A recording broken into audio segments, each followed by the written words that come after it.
Being a little kid is a scary point in your life, yet you're too young and innocent to even realize it. I have a horrible memory from my early childhood that I wish I could simply block out completely, but I just can't. I believe 6 or 7 years old. I was at the summer rec program that my parents had signed me up for. I was in the 6 and 7-year-olds group, the youngest group at the camp. One day our group was at the playground and some oldish man sitting on a bench started talking to me. He knew my name. I remember feeling very comfortable with him, like he seemed kind. He gave me a candy that I ate on the spot, and he offered to push me on the swing. I think I told him that's all right and continue talking to him, asking him dumb little kid questions. He introduced himself as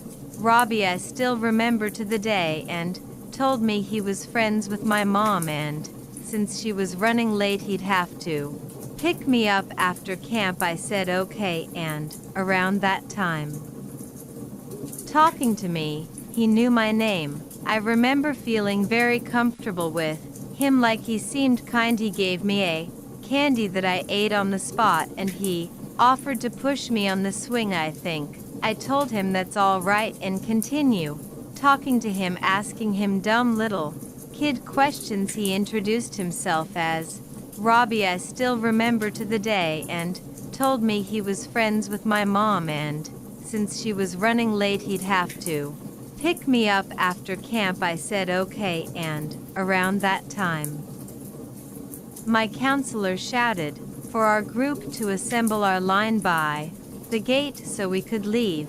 We got back to our group's home area, where we would sit and wait for the parents to come pick the kids up.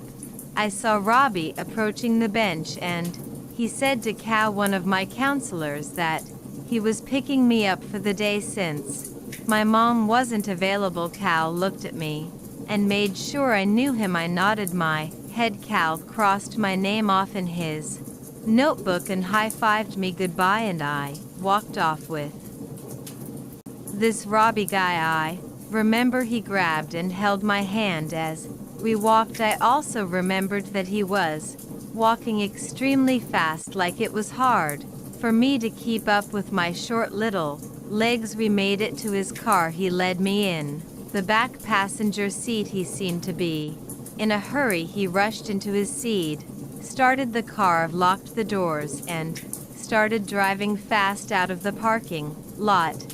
I asked, are you taking me home? Yeah, he replied. Remember hearing some yelling noises from outside the car. I lifted myself off the seat to look out the rear window and saw 2 of my counselors pointing at the car I was in to one of the park supervisors. This is when things got scary for my little self. As I was looking out the back window, the man screamed at the top of his lungs to get down. I got so scared I started to cry and tried opening the door when he was at a red light, but he had the child lock on. He tried to calm me down by apologizing, saying he was driving me home.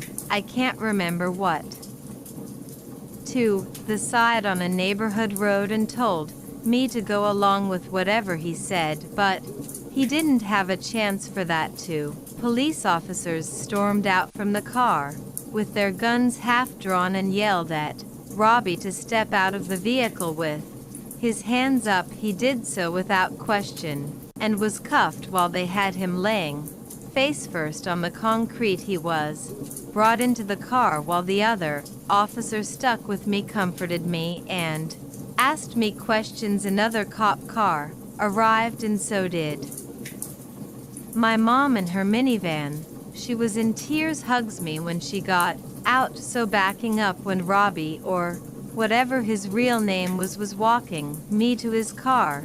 My mom had already gotten to the bench to pick me up when Cal told her some man already picked me up. That's when they ran to catch what car we got into and called the cops right away. One of the camp supervisors was actually telling us on the road, which is why Cal was panicking, and how the cops were able to locate us. Now you can see why I wish I could block this memory out. It's disturbing, it's sickening, and I often have to think about the horrible, unimaginable things that could have been done to me if I had not been saved. There was this one night after work where all the employees at my job clocked out a little late because we happened to be extremely busy that night. As usual, we cleaned the store and headed for the front to clock out that night.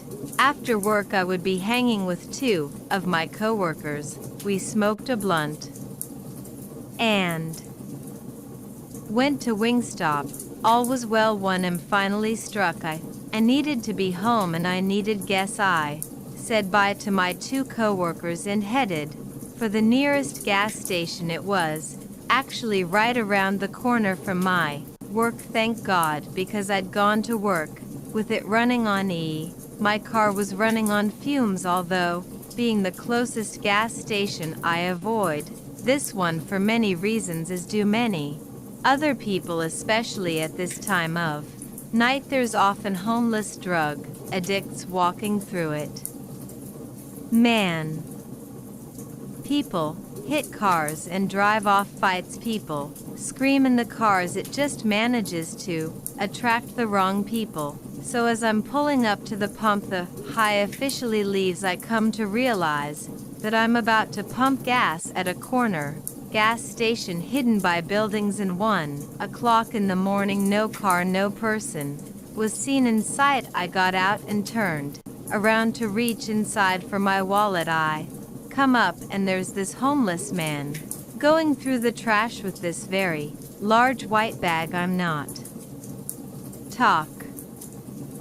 talking about big hefty that promises to keep all your household trash intact all the way to the outside trash can. I mean, this bag was freakishly big and I couldn't see through it. I was startled at first as I didn't even hear him walking or anything. I insert my card and look over. His head is in the trash. At this point I see him digging for recyclables, I think, and I just continue trying to get the thing to take my card to be safe again. I make sure I lock my car once more, and this is where things get scary. As the sound of the car goes off, this man parks his head up almost deer-like, makes direct eye contact. He looks to be at least 6'4", but really skinny. He had injection marks all over his body, and his skin was peeling, rashing, and he had a buzz cut. Despite him obviously being a drug addict, his face wasn't affected too badly yet. Look, they gave me a bag big enough to fit a dead body in. The words didn't seem real. I felt the color leave my body, and just then this man picks up an old metal little kid's bike from the other side of the trash can. He begins to slowly, step by step, come closer and begins telling me he wasn't going to take me. He held the kid's bike like it was weightless. Mind you, I'm a girl and personally have no arm strength. I'm not going to take you. We are not going to take you. Don't look scared, look pretty. At this point I was already inching my way closer to my car. I jumped for it. That's when I booked it out of there and realized there was another man hiding at the pump behind me. The other man was wearing a mask that covered both his mouth and nose. So much could have happened that night, and I'm glad it didn't go the other way. I'm pretty sure that man was going to come up from behind me and either make me smell something to leave me unconscious, or who knows what. Please be safe out there and always be prepared for the unexpected.